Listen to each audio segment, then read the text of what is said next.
Hey guys, welcome to another painting time-lapse video. Today I'm going to show you the steps I took from start to finish in creating this piece.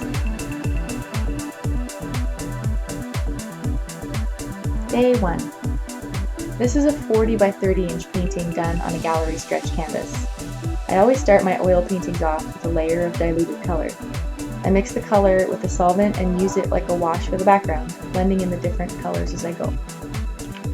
The first few steps actually go really quickly. It doesn't take me longer than an hour or so to completely cover the canvas.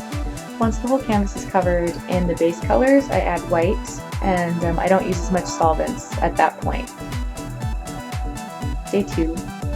So even though I said it's day 2, it's not always immediately the day after. Sometimes I paint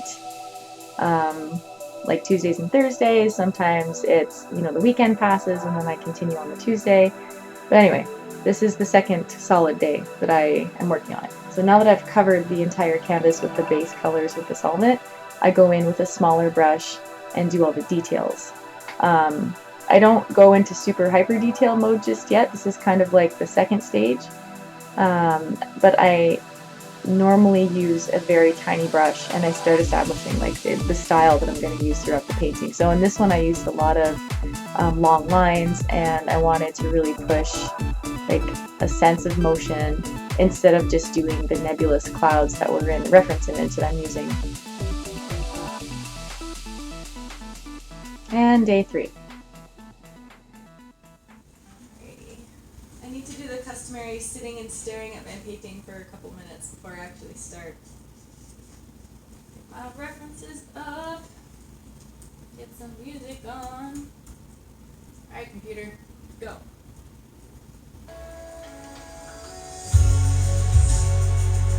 That is loud. Why is it so loud?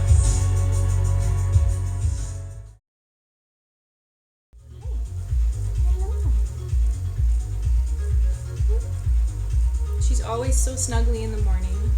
She wants so much love. There you go. So this day was actually pretty interesting because I was very caffeinated and I find I get easily distracted and frustrated. So this whole section that I'm working on right now, with the exception of the sky and the main star there that I'm working on, like the whole purple area and the bottom left, I completely end up redoing. So I did all these clouds and then I ended up hating it and getting really frustrated and ending the stream. But I fixed it later. On day 4.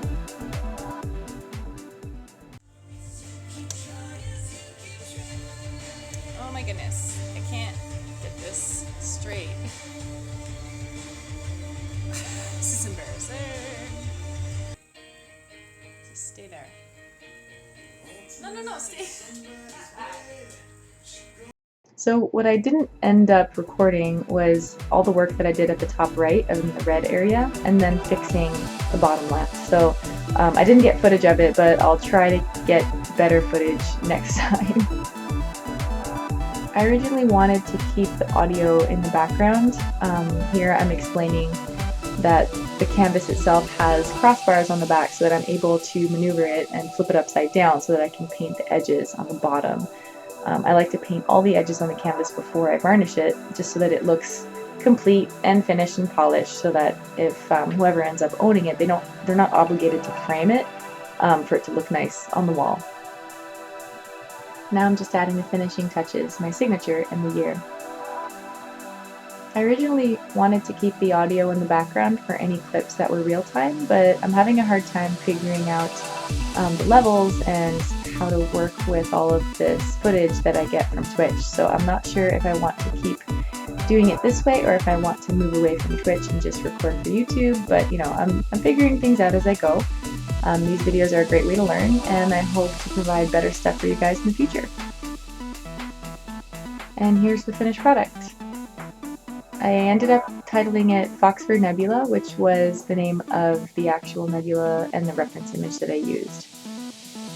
For information on how to buy the original or prints, or to see some high-res close-up images, I'll provide links in the description to my website. Thank you so much for watching. And of course, stay tuned to see more time-lapse videos of my artwork in the future. Bye for now!